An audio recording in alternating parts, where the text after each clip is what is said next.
ধরুন, যদি আপনাকে ঘিরে থাকবে অসংখ্য ছোট বড় অজস্র পাহাড়, তার সাথে একটা শান্ত কুয়াশায় মোড়া লেক, আর এই লেকের পাশেই আপনি বসে আছেন আপনার প্রিয়জন, ফ্যামিলি বা বন্ধুদের সাথে, কি কেমন লাগবে? হ্যাঁ, আজ আমি আপনাদের খোঁজ দিতে চলেছি এমনই একটা জায়গার, যে জায়গায় থাকবে না কোনো যানজট, না কোনো কোলাহল, শুধু থাকবে পাখিদের ডাক আর শান্ত এক প্রাকৃতিক সৌন্দর্য। থাকবে দুই পাহাড়ের মধ্যেখান দিয়ে সূর্যাস্ত।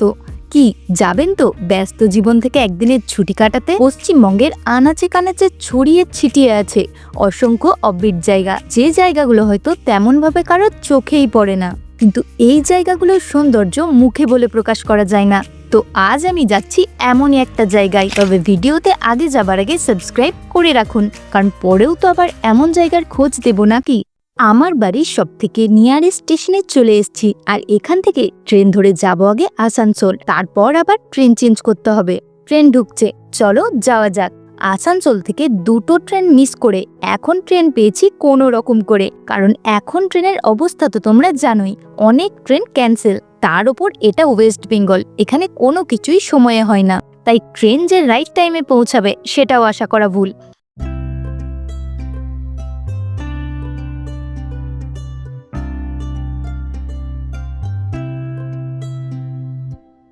অবশেষে পৌঁছেই গেলাম মুরাডি স্টেশনে।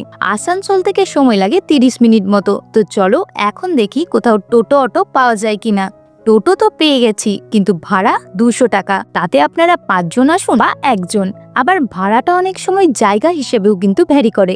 আপনারা চাইলে এখানে কোনো রিসর্টে থেকেও কিন্তু বরন্তি ঘুরতে পারেন। ওই যে দূরে দেখা যায় বরন্তি লেক, আর তার পিছনে বরন্তি পাহাড়, খুব সুন্দর লাগছে। আর একটু শীত পড়লে সকালের কুয়াশায় এই জায়গার সৌন্দর্য যে কাউকে আকর্ষণ করতে বাধ্য। দেখুন না, এখন তো শীত সেভাবে পড়েও নি, তাতেই কি অপূর্ব লাগছে।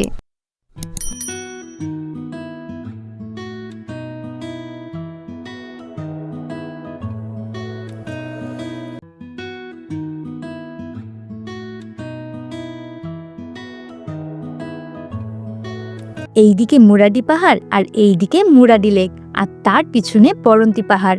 বরন্তি পাহাড়ের ছায়াটা লেকে পড়ছে, দেখো কি সুন্দর লাগছে, যেন কোনো সিনারি আঁকা। এখান থেকে বরন্তি পাহাড়ের দূরত্ব ওই 1.5 কিলোমিটার মতো। হেঁটে যাবার কোনো ইচ্ছেই আমার নেই, তাই এখান থেকেই তোমাদের দেখিয়ে দিচ্ছি।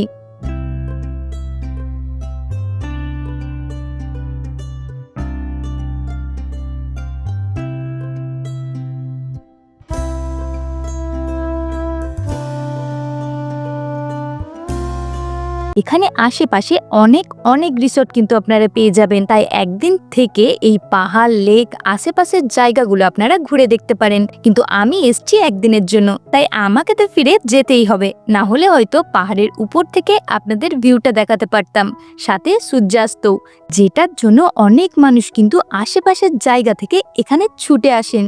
এই মুরাডি পাহাড় আর পঞ্চকোট পাহাড়ের মাঝখান দিয়ে সূর্যাস্তের দারুণ একটা দৃশ্য কিন্তু এই বরন্তি পাহাড় থেকে দেখা যায়। বরন্তিতে থাকার জন্য অনেক রিসর্ট আছে, তারই মধ্যে নামকরা রিসর্ট কিন্তু বরন্তি ভিলেজ রিসর্ট, যেখান থেকে আপনারা একটা সুন্দর ভিউ এনজয় করতে পারবেন। তাছাড়া lake hill resort, Radharani village resort, Baranti eco tourism, Palash queen resort, আরও অনেক রিসর্ট এখানে আপনারা পেয়ে যাবেন। তো আমার তো এই জায়গাটা খুব ভালো লাগলো, আপনাদের কেমন লাগলো কমেন্টে জানাতে ভুলবেন না। এখানে আপনারা ফ্যামিলি ফ্রেন্ডদের নিয়ে সময় কাটাতে বা পিকনিক করতে আসতে পারেন, বা আমার মতো একদিনে ঘুরে যেতে পারেন। জায়গাটা কিন্তু মন্দ নয়। তাছাড়া শীতকালে তো একটু এইদিক ওইদিক ঘুরতে মন চাই, তো চলে আসুন এখানে, একঘেয়ে জীবন থেকে একটু বিরতি নিন। তো চলুন, আজ এতটুকুই। দেখা হবে আবার পরের কোনো একটা ভিডিওতে এইরকমই কোনো এক জায়গার খোঁজ নিয়ে। ভিডিওটা কেমন লাগলো অবশ্যই কমেন্টে জানাবেন, আর ভালো লাগলে একটা লাইক করে চ্যানেলটা সাবস্ক্রাইব করে নেবেন।